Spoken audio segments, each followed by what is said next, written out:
everyone, welcome to my channel Breakthrough Science with Monica. So guys, this video is all about reproduction in organism. Reproduction organism में किस type से होता है, like you all know that reproduction sexual भी होते हैं, asexual भी होते हैं, क्या मेथड्स होते हैं, किस तरह से ऑर्गेनिज्म एसेक्सुअली रिप्रोड्यूस करते हैं, किस तरीके से सेक्सुअली रिप्रोड्यूस करते हैं, राइट। सो ये सभी कुछ आप पढ़ते हो रिप्रोडक्शन इन ऑर्गेनिज्म के अंदर। जो बहुत इंपॉर्टेंट पॉइंट है वो ये है कि ये जो कंटेंट, ये जो वीडियो आप देखने वाले हो, ये टोटली एनसीईआरटी बेस्ड है। अब एनसीईआरटी अपने आप में ही एक बहुत इंपॉर्टेंट पॉइंट हो जाता है। वाई? बिकॉज आपका स्कूल का एग्जाम हो, आपके बोर्ड्स के एग्जाम्स हो, आपके कॉम्पिटिटिव एग्जाम्स हो, कोई भी गवर्नमेंट कॉम्पिटिटिव एग्जाम्स है अगर, और अगर उसमें साइंस पूछी जाती है तो आपका वो साइंस एनसीईआरटी से ही आता है। सो क्यों ना हम एनसीईआरटी को ही अच्छे से समझ लें कि कोई भी क्वेश्चन आए आपके एग्जाम में तो आप उसको करके आओ। तो चलिए स्टार्ट करते हैं। स्टार्ट करने से पहले I would like to request everyone, please share and yes please subscribe to my channel as well. Start करते हैं गाइस। देखो, रिप्रोडक्शन की अगर मैं बात करूं तो reproduction in organism, right, basically reproduction किसी भी ऑर्गेनिज्म का एक बहुत ही फंडामेंटल प्रोसेस होता है, राइट। आपको ये समझना होगा कि ये एक ऐसा प्रोसेस है जिसमें जो लिविंग ऑर्गेनिज्म, सबसे पहले तो ये सिर्फ और सिर्फ लिविंग ऑर्गेनिज्म ही शो करते हैं। ऐसा मत समझना कि कोई भी नॉन लिविंग थिंग्स जो है वो रिप्रोड्यूस करेगा, ठीक है। तो पहला पॉइंट आपको जो याद रखना है कि ये लिविंग ऑर्गेनिज्म का फंडामेंटल प्रोसेस है। साथ ही यहाँ पे जो हमारे ऑर्गेनिज्म होते हैं वो रिप्रोड्यूस करते हैं। रिप्रोड्यूस का मतलब कि अपने ही जैसा एक नया इंडिविजुअल का प्रोडक्शन करते हैं। तो द वर्ड रिप्रोडक्शन इटसेल्फ उसकी डेफिनेशन बता देता है, री प्लस प्रोडक्शन, नया इंडिविजुअल बनना जो ऑलरेडी एग्जिस्टेड ऑर्गेनिज्म है उससे। तो reproduction is defined as a biological process. क्यों इसे बायोलॉजिकल प्रोसेस कहा गया है? Because it is a fundamental process of living beings in which an organism give rise to young one, जिसे कि आप ऑफस्प्रिंग कहते हो। ऑफस्प्रिंग टर्म जनरली पूछा जाता है आपसे। तो offspring is nothing but the new ones, new baby. तो जो भी ऑर्गेनिज्म किसी नए यंग वन या न्यू बेबी का प्रोडक्शन करता है उसी को हम ऑफस्प्रिंग कहते हैं। एंड वो जो ऑफस्प्रिंग है that is similar to itself, similar to parents. Like अगर कोई ह्यूमन बीइंग किसी बेबी का डेवलपमेंट कर रहा है, रिप्रोडक्शन करा रहा है, तो वो बेबी बिल्कुल ह्यूमन जैसा ही होगा। इट्स नॉट लाइक कि ह्यूमन ने कभी किसी कैट को रिप्रोड्यूस करा दिया, तो ऐसा बिल्कुल नहीं होता है। स्पीशीज जो भी रिप्रोड्यूस करता है वो सेम स्पीशीज का ही प्रोडक्शन कराता है।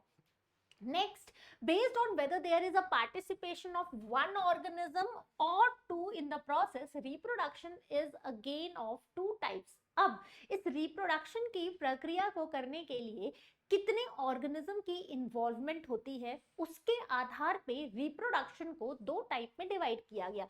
एक एसेक्सुअल रिप्रोडक्शन और दूसरा आता है आपका सेक्सुअल रिप्रोडक्शन। एसेक्सुअल रिप्रोडक्शन, जिसको कि आप अलैंगिक प्रजनन कहते हो, यहाँ पे सिंगल पेरेंट की रिक्वायरमेंट होती है, यानी सिर्फ एक पेरेंट से नए ऑफस्प्रिंग का प्रोडक्शन होता रहता है। तो ये आपका एसेक्सुअल रिप्रोडक्शन कहलाता है। वहीं सेक्सुअल रिप्रोडक्शन में दो गैमेट्स, दो पेरेंट की जरूरत पड़ती है।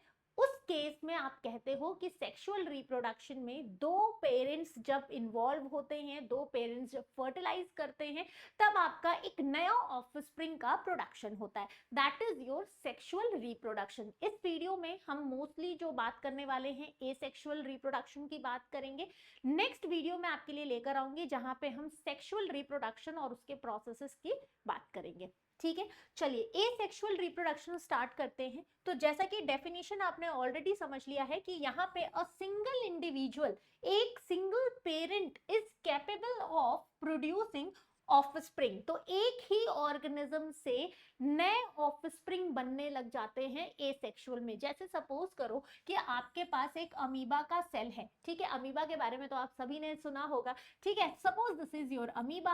अब अमीबा को रिप्रोड्यूस अगर करना हुआ तो अमीबा रिप्रोड्यूस करेंगे, कैसे करेंगे? बेसिकली अमीबा जो है वो बाइनरी फिजन के थ्रू रिप्रोड्यूस करते हैं। क्या हुआ? यहाँ पे आपको दो नए अमीबा मिल जाएंगे और ये दो नए अमीबा डिट्टो आपके पेरेंट वाले अमीबा के जैसे ही होंगे। तो यहाँ पे क्या हो रहा है, इसको किसी और की जरूरत नहीं पड़ी, ये खुद ही सेल्फ सफिशिएंट है अपना डिवीजन करने के लिए और अपने ही जैसे नए ऑफस्प्रिंग का प्रोडक्शन कराने के लिए, right. So definition is a single individual parent is capable of producing offspring. Offspring का मतलब सबको क्लियर हो गया, न्यू या फिर young one. The offspring produces the exact copy of their parent। अब ये पॉइंट बहुत इंपॉर्टेंट है, एग्जैक्ट कॉपी का मतलब क्या हुआ। अब देखो डीएनए, आरएनए, जेनेटिक मटेरियल, ये सभी टर्म आपने क्लास 9 10th में ऑलरेडी सुन रखा होगा, ठीक है। तो जब भी सेल डिवाइड करता है या जब भी ऑर्गेनिज्म रिप्रोड्यूस करता है, तो उसके अंदर जो भी जेनेटिक मटेरियल होता है वो जेनेटिक मटेरियल ट्रांसफर होता है नए ऑफस्प्रिंग में, ठीक है। तो यहाँ पे सपोज करो कि हमारे अमीबा में जो भी इनका डीएनए होगा, जो भी इनका जेनेटिक मटेरियल होगा, जब ये सेल डिवाइड हुआ है तो सेम डीएनए की कॉपी इन दोनों ऑफस्प्रिंग में आई है, इसीलिए कहा जा रहा है कि एग्जैक्ट कॉपी होते हैं अपने पेरेंट के। एसेक्सुअल रिप्रोडक्शन में आपको यही चीज याद रखनी है, सेक्सुअल में इसका अपोजिट होता है, ठीक है। सेक्सुअल में एग्जैक्ट कॉपी नहीं होते हैं, वो हम डिस्कस करेंगे नेक्स्ट वीडियो में, लेकिन एसेक्सुअल में जो भी नया ऑफस्प्रिंग है वो एग्जैक्ट कॉपी होता है अपने पेरेंट के। Next, it is common among single celled organism. Single celled organism को आप यूनिसेल्यूलर ऑर्गेनिज्म के नाम से भी जानते हैं। अब यूनिसेल्यूलर और सिंगल सेल का क्या मतलब हुआ, देखो जब आप सेल यूनिट ऑफ लाइफ पढ़े होगे तो वहां पे आपने ये पढ़ा होगा कि हमारा जो ऑर्गेनिज्म होता है वो या तो यूनिसेल्यूलर होता है या तो वो मल्टीसेल्यूलर होता है। यूनिसेल्यूलर का मतलब कि वो ऑर्गेनिज्म सिर्फ एक सेल का बना होता है, और मल्टीसेल्यूलर में एक से ज्यादा सेल्स जब आपस में जुड़ते हैं और किसी ऑर्गेनिज्म का फॉर्मेशन करते हैं तो उनको हम मल्टी सेल्यूलर ऑर्गेनिज्म कह देते हैं। तो यहाँ पे ये जो एसेक्सुअल प्रजनन या एसेक्सुअल रिप्रोडक्शन की प्रक्रिया है, ये मोस्टली आपके सिंगल सेल्ड ऑर्गेनिज्म ही शो करते हैं, जिसका मैंने आपको अमीबा वाला एग्जांपल दिया। अमीबा क्या है, एक यूनिसेल्यूलर ऑर्गेनिज्म है, ठीक है। प्लांट्स, एनिमल्स, ये सभी हमारे, अब ऐसा नहीं है कि सिर्फ और सिर्फ सिंगल सेल्ड ऑर्गेनिज्म करेंगे, हमारे प्लांट्स भी तो है, हमारे एनिमल्स भी तो है, but they are multi cellular, तो उनमें भी आपको कहीं ना कहीं एसेक्सुअल रिप्रोडक्शन का प्रोसेस देखने को मिलेगा। वो कहाँ देखने को मिलेगा ये मैं आपको थोड़ी देर में बताती हूँ। चलिए, तो एसेक्सुअल रिप्रोडक्शन क्या होता है, everybody clear with that. Asexual reproduction एक प्रोसेस है जिसके थ्रू हमारे ऑर्गेनिज्म डिवाइड करते हैं, रिप्रोड्यूस करते हैं और अपने ही जैसे एग्जैक्ट कॉपी का फॉर्मेशन कराते हैं। यहाँ पे सिंगल पेरेंट से ही रिप्रोडक्शन होता है। Types of asexual reproduction. अब देखो जो एसेक्सुअल रिप्रोडक्शन है ये बेसिकली 3 टाइप का देखा जाता है। एक होता है फिजन, दूसरा होता है बडिंग और तीसरा होता है आपका वेजिटेटिव प्रोपेगेशन। फिजन अगेन आपके 2 टाइप के हो जाते हैं, binary fission and multiple fission.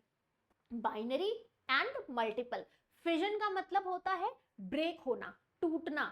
Binary fission एक सेल अगर 2 में टूट रहा है, मल्टीपल एक सेल अगर कई सारे सेल्स में ब्रेक हो रहे हैं। बडिंग एंड वेजिटेटिव प्रोपेगेशन, तो ये सभी टाइप्स किसके हैं, एसेक्सुअल रिप्रोडक्शन के टाइप्स हैं। वन बाय वन इनको हम देखते हैं। सबसे पहले फिजन देख लेते हैं। यहाँ पे हमारा जो पेरेंट सेल होता है डिवाइड करता है 2 और मोर इंडिविजुअल में। तो as I told you, fission मतलब हुआ ब्रेक होना, टूटना, ठीक है। तो एक सेल आपका 2 सेल में ब्रेक हो गया, this is what we called fission. Again fission आपके बाइनरी और मल्टीपल 2 टाइप के होते हैं। बाइनरी फिजन, यहाँ पे हमारा सेल डिवाइड होता है 2 सेल्स में, एक सेल डिवाइड करेगा और 2 नए ऑफस्प्रिंग का फॉर्मेशन करेगा, तो हम उसे कहते हैं कि यहाँ पे बाइनरी फिजन हुआ है, ठीक है। यूजुअली हमारे जो अमीबा होते हैं ये अनफेवरेबल कंडीशन में, अनफेवरेबल कंडीशन का मतलब क्या हुआ कि जैसे सपोज करो अमीबा को न्यूट्रिशन नहीं मिल रहा है, अमीबा को हाई टेम्परेचर पे रख दिया गया या अमीबा को बहुत ठंडे टेम्परेचर पे रख दिया गया, तो जब उसका मन चाहा कंडीशन उसको नहीं मिलता है ना, तो उसको हम अनफेवरेबल कंडीशन कहते हैं। तो उस ड्यूरेशन में जो अमीबा होते हैं वो बाइनरी फिजन करते हैं और बाइनरी फिजन के थ्रू रिप्रोड्यूस करते हैं, ठीक है। तो ये पॉइंट याद रखना कि अमीबा अनफेवरेबल कंडीशन में बाइनरी फिजन करता है and they produces 2 new offsprings. इनके साथ ही पैरामीशियम भी है जो बाइनरी फिजन का प्रोसेस शो करते हैं एसेक्सुअल रिप्रोडक्शन के लिए। मल्टीपल फिजन में जो सेल्स होती है वो डिवाइड होती है कई सारे डॉटर सेल में, that means more than one daughter cell में जब आपकी सेल डिवाइड हो रही है उसे हम कहते हैं मल्टीपल फिजन। अगेन अमीबा का एग्जांपल मैं आपको यहाँ बताऊंगी, अमीबा में मल्टीपल फिजन भी देखा जाता है, लेकिन यहाँ पे जो मल्टीपल फिजन हो रहा है वो कब हो रहा है, फेवरेबल कंडीशन में, यानी जब अमीबा खुश होता है, उसको पूरा न्यूट्रिशन मिल रहा होता है, टेम्परेचर, क्लाइमेट, एवरीथिंग उसके फेवर में हो रहे होते हैं, उस टाइम पे एक अमीबा कई सारे अमीबा का फॉर्मेशन करता है, कई सारे अमीबा का रिप्रोडक्शन करता है, इसे कहते हैं मल्टीपल फिजन। तो इस पॉइंट को याद रखना, फेवरेबल कंडीशन में amoeba undergo multiple fission, unfavourable condition में it undergo binary fission. Again plasmodium, plasmodium का नाम तो आप सबने सुना ही होगा, है ना, आपके मलेरिया के लिए जो सबसे इंपॉर्टेंट कॉजेटिव एजेंट है ये प्लाज्मोडियम ही है, राइट, जो कि एक प्रोटोजोआ है, तो ये भी आपके मल्टीपल फिजन का प्रोसेस शो करते हैं। चलिए, I hope the thing is clear. अब देखो ये डायग्राम से समझो, यहाँ पे ये आपका बाइनरी फिजन हो रहा है अमीबा में। कैसे हो रहा है बाइनरी फिजन अमीबा में गाइस, ये देखिए ये आपके पेरेंट सेल है, ठीक है, पेरेंट अमीबा है, ये अमीबा सेल है तो न्यूक्लियस भी होगा। सबसे पहले यहाँ पे क्या होता है, जो हमारा सेल होता है वो स्वेल करता है, मतलब उसका साइज बड़ा होता है, जब भी सेल डिवाइड होने वाला होता है ना वो उसका साइज बड़ा होता है। फिर क्या हो रहा है यहाँ पे, साइज बड़ा होने के बाद सबसे पहले यहाँ पे साइटोप्लाज्म डिवाइड करता है अमीबा का, ठीक है, जिस प्रोसेस को हम साइटोकाइनेसिस भी कहते हैं, ये सेल डिवीजन में मैं आपको बताऊंगी। तो साइटोप्लाज्म डिवाइड किया, जब साइटोप्लाज्म डिवाइड होता है उसके बाद न्यूक्लियस डिवाइड हो रहा है, न्यूक्लियस डिवाइड होने के बाद ही देखिए आपके दो नए डॉटर सेल का फॉर्मेशन हो जाता है यहाँ पे, ठीक है। एक चीज याद रखना, इसको साइटोप्लाज्म और न्यूक्लियस दोनों का डिवीजन आपको याद रखना है, पहले क्या हो रहा है बाद में किसका डिवीजन हो रहा है, ठीक है। Next, paramecium binary fission. अब देखो यहाँ पे हमारा जो पैरामीशियम है इसमें भी आपको बाइनरी फिजन देखने को मिल रहा है, एक सेल आपका डिवाइड हो रहा है दो नए सेल में। देन आ जाते हैं गाइस मल्टीपल फिजन इन प्लाज्मोडियम। प्लाज्मोडियम में भी देखो आपका ये प्लाज्मोडियम है, कई सारे नए प्लाज्मोडियम का फॉर्मेशन हो रहा है, सो this is called multiple fission in Plasmodium. Again ये देखिए मल्टीपल फिजन, जब हमारा अमीबा कई सारे अमीबा बना रहा है तो इसमें मल्टीपल फिजन भी आपको देखने को मिल रहा है। तो बस ये याद रखने के लिए आपको इंपॉर्टेंट है कि अमीबा बाइनरी फिजन करता है कब, अनफेवरेबल कंडीशन में, और मल्टीपल फिजन करता है फेवरेबल कंडीशन में। इसको मैं बार बार बोल रही हूँ because this is very important, ठीक है। चलो, नेक्स्ट टाइप है आपका एसेक्सुअल रिप्रोडक्शन का बडिंग। सबसे पहले बडिंग का मतलब क्या होता है, बडिंग होता क्या है, बड बनने के फॉर्मेशन को हम कहते हैं बडिंग। अब ये बड कहाँ बनता है, कब बनता है, कैसे बनता है, तो देखो बड का जो फॉर्मेशन होता है ना वो किसी भी ऑर्गेनिज्म की बॉडी पे हो रहा है, ठीक है। कब होता है, कहाँ होता है, तो कहीं भी, जैसे सपोज करो कि ऑर्गेनिज्म के बॉडी पे कोई भी पार्ट है जहाँ पे सेल्स जो है ना अचानक से एक ही जगह पे कई सारे सेल्स में जब डिवीजन होना शुरू हो जाता है तो वहां पे एक आउटग्रोथ होती है, आउटग्रोथ मतलब कुछ बाहर से निकल के आता है, उसी को हम कहते हैं बड, और वही प्रोसेस आपकी कहलाती है बडिंग। तो इसके थ्रू भी ऑर्गेनिजम्स में रिप्रोडक्शन होता है। कैसे, जैसे हमारा हाइड्रा है, हाइड्रा का एग्जांपल आप देखोगे यहाँ पे, here a bud appears and grows in the parent body, ठीक है। जैसे आप देखो ये आपका पेरेंट सेल है, पेरेंट सेल में यहाँ पे पहले सेल डिवाइड किया, एक आउटग्रोथ निकला, इसी आउटग्रोथ को आपने क्या कह दिया, बड कह दिया। बाद में ये जो बड होते हैं ये पेरेंट की बॉडी से डिटैच होते हैं और फिर अपना एक individual organism same as a parent बन के आते हैं। तो यहाँ पे आपने क्या देखा, it remain attached initially to the parent cell which eventually gets separated and mature into new organism। Hydra हो गए आपके, स्पंजेस हो गए आपकी, ईस्ट हो गई, ये सभी बडिंग के थ्रू एसेक्सुअल रिप्रोडक्शन का फिनोमेना शो करते हैं। एग्जाम्पल्स याद रखना बहुत इंपॉर्टेंट है, एग्जाम में आपको सीधा एग्जाम्पल से क्वेश्चंस पूछा जाएगा। चलिए नेक्स्ट आते हैं प्रोसेस फ्रेगमेंटेशन। फ्रेगमेंटेशन नाम से ही समझ में आ रहा है कि भैया कुछ तो टूट रहा है, फ्रेगमेंट हो रहा है, ओके। तो यहाँ पे आपने क्या देखा कि हमारा जो फ्रेगमेंटेशन प्रोसेस होता है, यहाँ पे बॉडी फ्रेगमेंटेड होती है इनटू टू पीसेस और आप ऐसा कह सकते हो कि जरूरी नहीं है कि सिर्फ 2 ही पीस में फ्रेगमेंट होगी, 2 या 2 से ज्यादा पीसेस में जो बॉडी है ना वो फ्रेगमेंट होने लगती है, टूटने लगती है। बाद में हर फ्रेगमेंट जो है एक नए ऑर्गेनिज्म, हर फ्रेगमेंट से पूरा इंडिविजुअल का डेवलपमेंट होता है। इसी को हम फ्रेगमेंटेशन और रीजनरेशन साथ में कह लेते हैं। जैसे यहाँ पे आप देखो हाइड्रा के केस में आपने हाइड्रा को यहाँ से 2 पार्ट में डिवाइड कर दिया। अब देखो ये अपर वाला पोर्शन था, ये नीचे वाला पोर्शन था, तो अपर वाले पोर्शन से क्या होगा, नीचे वाला पोर्शन डेवलप हो जाएगा और नीचे वाले से ऊपर वाला पोर्शन डेवलप हो जाएगा, तो पूरा फुल ऑर्गेनिज्म का डेवलपमेंट होता है। प्लेनेरिया में भी आप देखो यहाँ पे क्या हो रहा है, बॉडी को आपने 3 फ्रेगमेंट्स में कट किया, जो हेड था, हेड से पूरा बॉडी डेवलपमेंट हो गया, मिडिल पीस से हेड एंड टेल का डेवलपमेंट हुआ, टेल से आपके हेड का डेवलपमेंट हुआ, और अल्टीमेटली इनसे 3 नए प्लेनेरिया बन गए। यानी जितने भी फ्रेगमेंट होंगे हर फ्रेगमेंट से नए ऑर्गेनिज्म का डेवलपमेंट होगा। ठीक है, सो यहाँ पे और fragment and each fragment grows into an adult capable of producing offspring, example hydra, planaria, these are the examples of fragmentation। even आपके जो कुछ plants होते हैं जैसे algae, एक बहुत अच्छा example है spirogyra which is a green algae। ठीक है, स्पाइरोगाइरा जो कि आपकी एक ग्रीन एल्गी होती है, ये भी आपकी फ्रेगमेंटेशन के थ्रू ही रिप्रोड्यूस करती है, एसेक्सुअल रिप्रोडक्शन शो करती है। नेक्स्ट आता है वेजिटेटिव प्रोपगेशन। देखो वेजिटेटिव प्रोपगेशन जो है यूजुअली हम प्लांट्स के लिए यूज करते हैं। ठीक है, आप एनिमल्स के लिए वेजिटेटिव प्रोपगेशन वर्ड यूज नहीं करोगे, तो ये एक पॉइंट याद रखना कि वेजिटेटिव प्रोपगेशन आप प्लांट्स के लिए यूज करते हो। It is the production of new individual from vegetative propagules. तो ये पॉइंट इंपॉर्टेंट है, यहाँ पे प्लांट की बॉडी पे कुछ नए प्रोपेग्यूल्स बनते हैं, जैसे आपको runner, rhizome, sucker, tuber, offset, bulb, ये सभी प्रोपेग्यूल्स होते हैं। इन्हीं से नए प्लांट का डेवलपमेंट होने लग जाता है। These propagules are the unit of vegetative propagation। इन्हीं को यूनिट कहा गया है वेजिटेटिव प्रोपेगेशन का। इन्हीं से तो नए प्लांट्स का डेवलपमेंट हो रहा है, नए ऑर्गेनिज्म का डेवलपमेंट हो रहा है।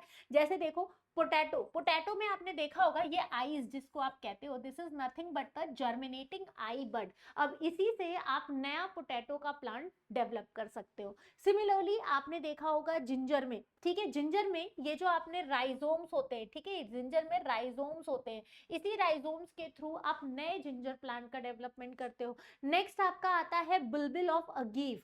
सो this is the bulbil of agave, जिससे कि आपके नए प्लांट्स डेवलप होते हैं। लीफ बड्स ऑफ ब्रायोफाइलम, ये देखिए ब्रायोफाइलम की पत्तियों पे नए नए लीफ बड्स का डेवलपमेंट हो रहा है और इससे नया ब्रायोफाइलम डेवलप हो रहा है। ऑफसेट ऑफ वाटर हाइकेथिंग, देखो वाटर हाइसिंथ आपका जिसे कि टेरर ऑफ बंगाल भी कहा जाता है, राइट। ये क्या करते हैं ना, ये आपके पानी में पूरा एक साथ इनके जो स्पोर्स होते हैं ना जब डेवलप करते हैं तो एक साथ ही खूब सारा बनाते हैं, और पूरा का पूरा जो रिवर, पूरा का पूरा जो लेक होता है, वाटर बॉडी होता है, यूजुअली जो स्टैग्नेंट वाटर बॉडी होती है ना, रुकी हुई वाटर बॉडी, वहां पे ये डेवलप होते हैं और पूरा वाटर बॉडी कवर कर लेते हैं, जिससे कि ऑक्सीजन लेवल उस वाटर बॉडी का कम हो जाता है, जो कि बहुत डेंजरस है। उसके अंदर रह रहे जो भी हमारे उसके अंदर ऑर्गेनिज्म रहते हैं, फिशेस वगैरह, उनके लिए ये काफी हार्मफुल और डेंजरस हो जाते हैं, इसीलिए इनको टेरर ऑफ बंगाल भी कहा जाता है। नेक्स्ट आते हैं अदर एसेक्सुअल रिप्रोडक्टिव स्ट्रक्चर पर गाइस।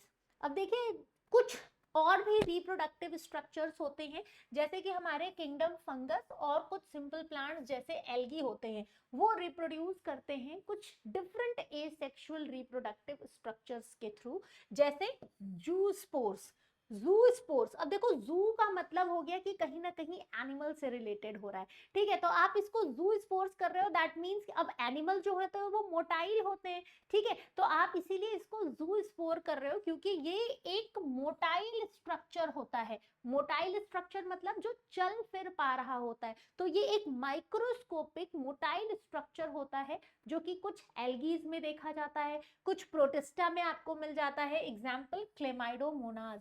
तो यहाँ पे ये जो जू स्पोर्स है, जैसे सपोज ये आपकी क्लेमाइडोमोनाज है, इनसे ये जू स्पोर्स निकलते हैं। अब इन स्पोर्स को जैसे ही न्यूट्रिशन मिलेगा, फेवरेबल कंडीशन मिलेगा, ये नए नए क्लेमाइडोमोनाज में डेवलप करना शुरू कर देंगे। उसी तरह एक और बॉडी होती है कोनिडिया। कोनिडिया भी यूजुअली, ये देखो ये आपका कोनिडिया है जिसके थ्रू पेनिसिलियम डेवलप करता है, तो ये भी एक एसेक्सुअल रिप्रोडक्टिव स्ट्रक्चर है।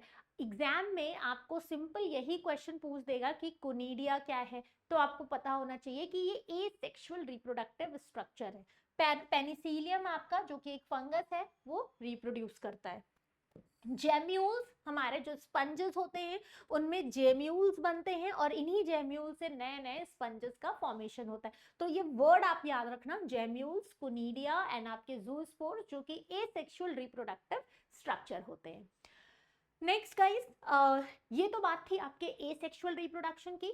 सेक्सुअल रिप्रोडक्शन ऑर्गेनिजम्स में कैसे होते हैं इसकी वीडियो मैं बहुत जल्दी अपलोड कर लूंगी आप लोगों के लिए। मीनवाइल आप मेरे टेलीग्राम चैनल से मुझे कनेक्ट कर सकते हैं, break through science with Monica, and this is the scanner. आप इसको, इस क्यूआर कोड को स्कैन करके भी ज्वाइन कर सकते हो डायरेक्टली मेरा टेलीग्राम चैनल। कोई भी आपको डाउट हो, कोई भी क्वेश्चन हो, आप मुझे वहां पूछ सकते हैं। नेक्स्ट वीडियो बहुत जल्दी मैं लेकर आऊंगी, लेकिन उसके लिए आप चैनल सब्सक्राइब कर लेना, आपको अपडेटेड जो नोटिफिकेशन है वो मिलती रहेंगी।